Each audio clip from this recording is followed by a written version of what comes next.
பணம் தடையில்லாமல் நம்மக்கிட்ட வந்துகிட்டே இருக்கணும்.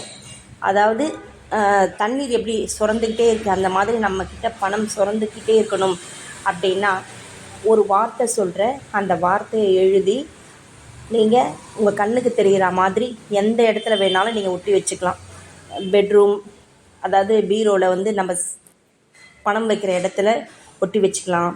அதுக்கப்புறமா வந்து கிச்சனில், படிக்கிற அறையில், எங்கே வேணால் நீங்கள் வைக்கலாம். என்ன எழுத்துன்னா அட்சயம். அட்சயம்னா வளர்ந்து கொண்டே இருக்கிறது, நிறைய வளரும்னு அர்த்தம். ஒரு பொருள் அந்த இடத்துல வச்சோம்னா அட்சய பாத்திரம் மாதிரி பெருகி கொண்டே இருக்கும் அப்படின்ற ஒரு அர்த்தம் தான் அந்த வேர்டுக்கு. அந்த அட்சயம் அப்படின்ற வார்த்தையை ஒயிட் பேப்பரில், அதாவது பன்னீரும் சந்தனமும் கலந்து உங்கள் வலது கை மோதிர விரலால் எழுதி அங்கங்கே உங்கள் கண்ணுக்கு தெரியும்படி ஒட்டிடுங்க. உங்ககிட்ட பணம்